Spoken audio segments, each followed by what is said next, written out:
વડોદરા શહેરના market road ઉપર આવેલી લિટલ ફ્લાવર સ્કૂલમાં નજીવી બાબતે બે વિદ્યાર્થીઓ વચ્ચે મારામારીની ઘટના બની હતી। આ ઘટનાને પગલે પોલીસ પણ દોડી આવી હતી।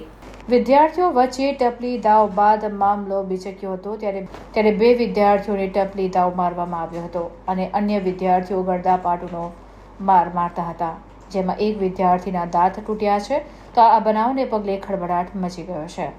સ્કૂલમાં વિદ્યાર્થીઓ માટે સુરક્ષાનો અભાવ અહીં જોવા મળી રહ્યો છે। આર્યન ચુનારા અને પિયુષ ચુનારા માર માર્યાના ઇજાગ્રસ્ત વિદ્યાર્થી એવા કૌશલ ચૌહાણના આક્ષેપ છે। સ્કૂલમાં હાલ પરીક્ષાઓ ચાલી રહી છે, ત્યારે ધોરણ 11ના વિદ્યાર્થીઓ વચ્ચે ટપલી દાવ બાદ બબાલ થઈ હતી। બહારથી વિદ્યાર્થીના ટેકેદારોએ આવીને હુમલો કર્યાની પણ ચર્ચાઓ ચાલી છે। સવારે 10 વાગે પરીક્ષા પૂર્ણ થયા બાદ સ્કૂલમાં જ આ મારામારીની ઘટના બની હતી। માર મારનાર વિદ્યાર્થીઓ ગાયબ થઈ ગયા છે, ત્યારે નવાપુરા પોલીસ મથકના પીઆઈ સહિતનો સ્ટાફ ઘટના સ્થળ ઉપર દોડી આવ્યો હતો અને ઇજાગ્રસ્ત વિદ્યાર્થીની પૂછપરછ હાથ ધરી હતી। તો સ્કૂલ પ્રશાસનની કામગીરીથી પણ નારાજગી વ્યક્ત કરવામાં આવી હતી। આ ઘટના બાદ સ્કૂલ પ્રિન્સિપાલ 3 કલાક થવા છતાં પણ નહીં આવ્યાની વાત વાયુવેગે ફેલાતા જ લોકોમાં ભારે આક્રોશ ફાટી નીકળ્યો છે। આ ઘટનાને લઈને સ્કૂલ પ્રશાસન દ્વારા સીસીટીવી પર ચેક કરવામાં આવી રહ્યા છે। ચૌહાણ કૌશલ એને કંઈક માર્યો છે એવું કે એના ક્લાસના જ છોકરા છે ને એને માર્યો છે એવું પોતે કહે છે। બસ આ છોકરાનો મને જેવી વર્દી મળી એવું હું અહીંયા આવ્યો છું। આ છોકરાને હવે લઈ જશે પોલીસ સ્ટેશન।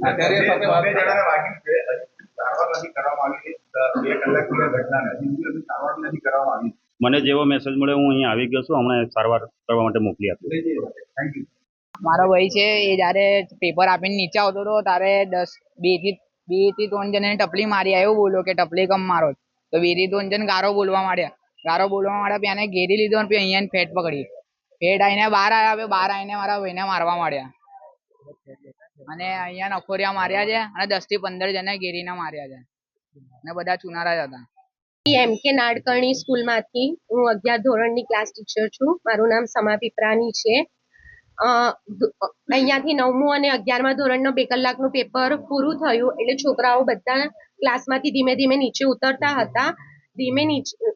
ઉતરતા એકબીજાનો ધક્કો વાગ્યો। ધોરણ 9ના પૃથ્વી નામના છોકરાનો ધક્કો ધોરણ 11ના છોકરા ગાંધીદેવને વાગ્યો હતો। તો એણે કીધું કે તું મને લાત ના મારીશ, ધક્કો ના મારીશ। તો એને કીધું કે મારાથી ભૂલથી વાગી ગયો, સોરી। અને એ બંનેનું વાત તો આખી ક્લિયર થઈ ગઈ। એ બંને તો શાંતિથી ઘરે પણ જતા રહ્યા। એના પછી આજ પૃથ્વી નામના છોકરાનો ધક્કો કૌશલને વાગ્યો હશે અને કૌશલ એને ફરીથી બોલવા માંડ્યો કે તું બધાને ધક્કો શું કામ મારે છે। અને એ બોલચાલમાં નીચે એના ધોરણ 9ના બીજા છોકરાઓ, ધોરણ 11ના બીજા છોકરાઓ એકબીજાની સામે આવી ગયા અને એકબીજા સાથે કઈ મેટર પર, કઈ ઇસ્યુ પર બોલાચાલી થઈ હશે અને એમાં છોકરાઓ વચ્ચે અંદર ઝઘડ્યા। અમે તો ઉપર હતા, અમારું બીજું ધોરણ 10મું અને 12માનું પેપર ચાલતું હતું એટલે અમે એમાં સુપરવિઝનમાં હતા। પછી જ્યારે અમને નીચેથી ખબર પડી ત્યારે અમારા ટીચર નીચે ગયા પણ કે શું મેટર છે અને બધાને ઘરે પણ મોકલ્યા કે તમે પ્રોબ્લેમ સોલ્વ કરીને ઘરે જાઓ। પછી અમે અમારા જે વિદ્યાર્થીઓ અંદર ઇન્વોલ્વ હતા એ દરેકના પેરેન્ટ્સને બોલાવ્યા અને દરેકના પેરેન્ટ્સને આ વાતની જાણ કરી અને એમને કીધું પણ કે આ નાની મેટરે લોકો નાની મેટરમાં સોરી કહીને પ્રોબ્લેમનું સોલ્યુશન લઈ લેવાનું હોય। આજે આટલા બધા છોકરાઓ છૂટે એટલે થોડું ધક્કામુક્કી થાય, પણ એ લોકો આ જે કૌશલ અને બીજા 9માના છોકરાઓ એકબીજા સાથે વધારે બાખડ્યા અને શું મેટર આગળ એ લોકોએ શું માર્યું એ તો અમને કોઈ જાણ નથી, પણ અમે દરેકના પેરેન્ટ્સને બોલાવ્યા। એમાં કૌશલના પેરેન્ટ્સ જોડે મારો કોઈ કોન્ટેક્ટ થયો નથી કારણ કે એને મને જે 2 નંબર આપ્યા હતા, એક પોતાનો નંબર હતો અને એક એના ભાઈનો નંબર હતો।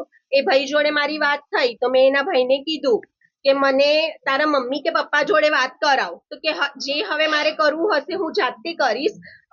મારા મમ્મી પણ વચ્ચે નહીં આવે, મારા પપ્પા પણ વચ્ચે નહીં આવે, હું પોલીસ કેસ પણ કરીશ, મીડિયાને પણ બોલાવીશ। મેં કીધું સારું તું કરજે, વાંધો નહીં, પણ એકવાર તું સ્કૂલમાં તો આવી જા, આખી મેટર શું છે અમે બધાના પેરેન્ટ્સને બોલાયા છે, તારા પેરેન્ટ્સ જોડે પણ અમે વાત કરી લઈએ। પણ એ પછી અહીંયા નીચે મેં એને જોયો કૌશલને બહુ બધા છોકરાઓ જોડે. એટલે મેં એને ઈશારો કરીને ઉપર બોલાવ્યું કે તું ઉપર આવ, શું મેટર છે મને તો કે, મને આખી વાત ખબર જ ન હતી. પછી એ છોકરો ઉપર આવ્યો, પણ એ કોઈ એના ભાઈને, મારો ભાઈ છે એમ કહેતો હતો, એના ભાઈને લઈને આવ્યો. પણ એનો ભાઈ પણ ઉપર આવીને બહુ જ ગાડી કરી. અને એટલે અમે કીધું કે તું આ સ્કૂલ છે, સ્કૂલમાં બીજા બધા છોકરાઓ પેપર આપે છે, તું ગાળો ના બોલીશ. તો કે ના, હવે જે કરવું હશે મારે, હું કરી લઈશ મારી રીતે. ને ગાળો બોલતા બોલતા ઇવન અમારા એક ટીચર છે એમને ધક્કો પણ વાગતા રહી ગયો, એમને ધક્કો મારીને જવા માંડ્યો. હું પણ હતી, બીજા અમારા સ્ટાફના મેમ્બર હતા, બધાને ધક્કો મારીને નીચે ઉતરવા માંડ્યો કે હવે હું મારી રીતે કરી લઈશ. આટલી મોટી ઘટના થઈ જ્યારે એકચ્યુઅલી અમે પેરેન્ટ્સને બોલાવ્યું હતું કે પેરેન્ટ્સ સમજી જાય તો વાત પૂરી થઈ જાય. પણ આ જે કૌશલ હતો એના પેરેન્ટ્સ જોડે કોન્ટેક્ટ જ ના થયો. અને એ કૌશલને એવું નથી કે અમે કોઈ સારવાર ના આપી, કે અમે એને કંઈ કીધું નહીં, કે અમે એનું કોઈ ધ્યાન ના આપ્યું. એ જેવી રીતે એનો ભાઈ આક્ષેપ કરે છે કે ટીચરે શું કર્યું એમ, તો અમે એને એકચ્યુઅલી એના મોઢું ધોઈ લે, તું થોડો પહેલા શાંત થઈ જાય, બહુ જ અગ્રેસિવ હતો. તો એના માટે એને અહીંયા મોકલ્યું તો સીધો નીચે ભાગી ગયો. તો સારું, હવે આપણા દ્વારા સ્કૂલ પ્રશાસન શું એક્શન લેશે? હવે આટલી મોટી ઘટના બની ગઈ તો શું એક્શન લેશો તમે? એ અમે જે વિદ્યાર્થીઓના વાલીઓ છે એને તો અમે જાણ કરી જ છે, બધા વાલીઓને. અને વાલીઓએ જે બીજા બધા વિદ્યાર્થીઓ હતા એ દરેકના વાલીઓએ એક્સેપ્ટ કર્યું છે કે મારા બાળકની ભૂલ છે. અમે એમને ભણવા માટે મોકલીએ છીએ, આવી નાની નાની બાબતમાં અગ્રેસિવ થવા માટે નથી મોકલતા. અમે એમને સમજાવ્યું પણ, વાલીઓના પેરેન્ટ્સને પણ આના વાલી સાથે મારો કોઈ કોન્ટેક્ટ થયો નથી. મારું નામ ચૌહાણ કૌશલ છે. મેં આ સ્કૂલમાં ભણું છું, લીટલ ફ્લાવર સ્કૂલમાં. મને આજે મેં 10 વાગે છૂટો પેપર આપીને, તો દાદાની વચ્ચે મને પેલા ટપલીઓ મારી. પછી નીચે આવીને મને અહીં ઘેરી લીધો, બધાએ ફેટો મારી છે, દાંત બાત બધું તોડ નાખ્યું છે. પછી હવે એમાં મેં બચીને ભાગી ગયો. સ્કૂલ વાળા પર મેં કમ્પ્લેન કરવા ગયો તો સ્કૂલ વાળા એવું બોલ્યા કે કંઈ કરીશ ના મોટું, પોલીસ કમ્પ્લેન કરીશ ના. અમે બધું અહીં એ લોકોના પેરેન્ટ્સને લઈને બોલાવી લઈએ. એ લોકો પેરેન્ટ્સ અમને એવું કહે ચુનારા લોકો કે તમારી જે થાય કરી લો, તું મને આજે રાતે મળીશ, કઈ બી મળીશ, આ ઘર છે તને અમે મારી નાખીશું. હા, અમને હાથ અને પેલું કઈ કડું હોય છે જાડું, એ માર્યું હતું. ફેટો ને ફેટો અહીંયા દાંત પર અને હોઠ પર. શાળા કઈ જવાબ એ લોકો એવું બોલે કે મોટું કરતા ના, પેરેન્ટ્સ ને મળી લઈએ, પેરેન્ટ્સ ને ફોન કરીએ. બસ અમે પોલીસ કમ્પ્લેન કરવાની કીધું તો એ ના બોલ્યા કે ના, એ નહીં કરવાની, અમે બધું દેખી લઈએ. અને અમે ઉપર મળવા ગયા પ્રિન્સિપલ ને, તો એ લોકોના પેરેન્ટ્સ અમારે દાદાગીરી કરતા હતા કે તમારાથી જે થાય કરી લો, અમે તમને નહીં છોડવાના. અમને બધું ગાળ બી આલી હતી ઉપર, એની મમ્મી બી ગાળો આલી અમને. નીચે લોકો બધાની સામે માર્યો છે, બધે માર્યો છે મને. અને રોડ ની વચ્ચે બી ઊંઘાડી. શાળામાં સીસીટીવી હશે, કાઢીને મારતા હતા 10 થી 15. આ લિટલ ફ્લાવર સ્કૂલ છે, માર્કેટના પાછળ છે. મારો છોકરો ભણે છે, 11માં છે. અને એને આજે લગભગ 10 જણને એ લોકોને એના પર હુમલો કર્યો છે, જાન લેવા એને માર્યો છે પકડીને. એ છોડવાનો બહુ પ્રયત્ન કર્યો અને એ ભાગવાનો પ્રયત્ન, પછી એના પર બહુ મોટો હુમલો કર્યો. એને દાંત બીત બહુ ઘણું બધું ઈજા પહોંચાડી છે, પેટમાં લાતો મારી છે, બુક્કા માર્યા છે. અને બેભાન થઈ ગયેલો. મને કોલ આવ્યો, પપ્પા આવું રીતે થયું. મારા મોટા છોકરાએ કોલ કર્યો મને. આ સ્કૂલ પર ગયો, ઉપર ગયો તો કોઈ જવાબ આપતું નથી. ના, કોઈ કર્યું નથી, કોઈ એના પર કોઈ એક્શન જ નહીં લીધું. છોકરાને એમને એમ જ પડી દીધું. કોઈ હોસ્પિટલમાં નહીં, કશું જ નહીં કર્યું. હવે ચિંતા તો બહુ થાય છે, પણ એના પર એક્શન ના લીધી. આ 10 જણે ટોટલ મારા છોકરાને માર્યું છે, એના પર એક્શન ના લીધી તો નહીતર અમે એક્શન લેશો. અહીંયા પોલીસ બી આવી ગયા છે, કેસ બની ગઈ છે. હવે એટલું જ કહે છે, જેની બી મારે છે અને એને પેરેન્ટ્સ બી આવેલા, પેરેન્ટ્સ એવું કહે છે જે થાય એ તોડી લેજો, એવું મારા છોકરાને કીધું, જેને માર્યું એને. બાળકો વચ્ચેના, વિદ્યાર્થીઓ વચ્ચેના ઝઘડે આટલું બધું ઉગ્ર સ્વરૂપ ધારણ કર્યું તો શાળા મેનેજમેન્ટને ખબર જ કોઈ નથી, એ લોકોનો કોઈ જવાબ ઉપર હું જોઈને આવ્યો નહીં, કોઈ જવાબ નથી આવ્યો.